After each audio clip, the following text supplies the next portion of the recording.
అందరికీ నమస్తే. ఈరోజు బీరకాయ గుడ్డుతో చేస్తున్నానండి. ఎగ్ వేసి చేస్తాను అనమాట. చూడండి, ఉల్లిపాయలు, పచ్చిమిరపకాయలు తరుక్కున్నాను, టమాటా, కొత్తిమీర అండి, చెక్కు తీసి బీరకాయలు అనమాట. ఇది మా దీంట్లో లాంగ్ బీన్స్ ఉంటే అది కూడా వేసేసాను. మసాలా అండి, ఫస్ట్ ఉల్లిపాయలు, పచ్చిమిరపకాయలు వేస్తాం.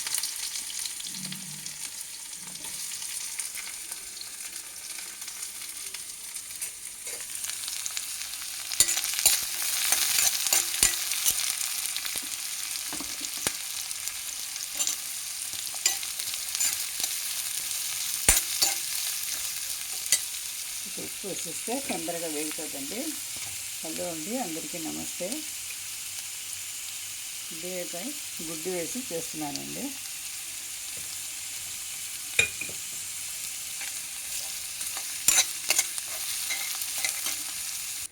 చూడండి, గుడ్డు ఇలా పగలగొట్టి పెట్టుకున్నాను. ఉల్లిపాయలు వేగిందండి. ఇందులో అల్లం వెల్లుల్లి పేస్ట్ కూడా వేసాను. టమాటాలు వేసుకోవాలి.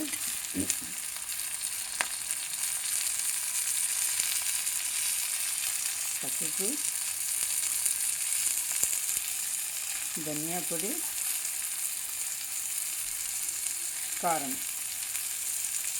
మీరు ఎంత వేసుకుంటారు, కారం ఎంత తింటారో దానికి తగ్గట్టు కారం వేసుకోండి.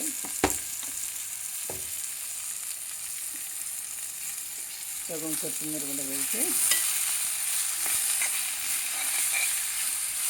ఇందులో పాలు, ఇందులో కొబ్బరి ఏం వేయరండి. మీకు అల్లం వెల్లుల్లి పేస్ట్ ఒకటే, నీళ్ళు కూడా వేయరు. ఇది ఆవిరి మీద మెత్తగా ఉడికిపోతుంది కాబట్టి, బీరకాయ నీరకాయ కాబట్టి నీరు ఉంటుంది అందులో.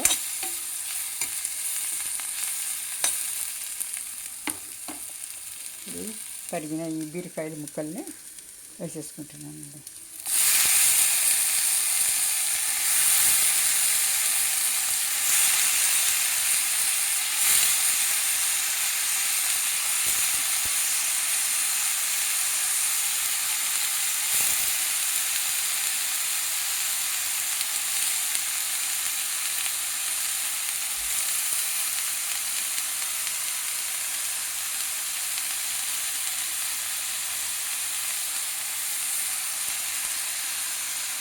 ఆవిరి మీదే ఉడుకుతుంది కాబట్టి బీరకాయ, దీనికి కుక్కర్ వేయాల్సిన అవసరం లేదండి. మూత పెట్టేస్తే అదే నీరు వచ్చేసి ఉడికిపోతుంది అన్నమాట. ఆవిరి మీద మెత్తగా ఉడికిపోతుంది. మనం లిడ్ వేసి పెట్టేసినామంటే చూడండి, ఇలా దిగిపోతుంది. బాగా మెత్తగా ఉడికిపోతుంది అన్నమాట. ఇంకొక 5 నిమిషాల్లో గుడ్లని ఇలా పొగలు కొట్టుకొని వేసుకోవాలండి. డైరెక్ట్గా వేయకూడదు, ఎందుకంటే ఒకసారి పాడైనవి ఉంటాయి గుడ్లు. అందుకే ఒక గిన్నెలో కొట్టుకొని తర్వాతనే వేసుకోవాలండి. ఇప్పుడు మూత పెట్టేసి 5 నిమిషాల్లో దించేయచ్చు కొత్తిమీర వేసి. చూడండి, అయిపోయిందండి. వంకాయ కూర రెడీ అన్నమాట. ఇది వంకాయ బుజ్జి వంకాయ భర్త చేస్తున్నాను. కలుపుకోవడానికి, ఇదేమో నంచుకోవడానికి. ఈ గుడ్డు పగలగొట్టి కలపకూడదండి, పూర్తిగా కలపకూడదు. కర్రీ దీంట్లో డిష్లో ఇలాగే ఉంచాలి అన్నమాట. సపరేట్గా ఉండాలి, లేకపోతే నీటి వాసన వస్తుందండి. మన కోడిగుడ్డు పగలగొట్టి వేసేసినామంటే ఇలా సపరేట్గా వేసుకోవాలి అంతే.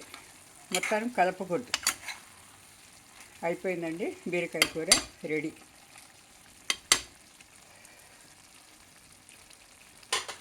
థ్యాంక్ యూ ఫర్ వాచింగ్ అండి. నా ఛానల్ని ఫస్ట్ టైం చూసేవాళ్ళు సబ్స్క్రైబ్ చేసుకోండి. చూసిన ప్రతి ఒక్కరూ లైక్ చేయండి, షేర్ చేయండి, కామెంట్ చేయండి. Thank you for watching.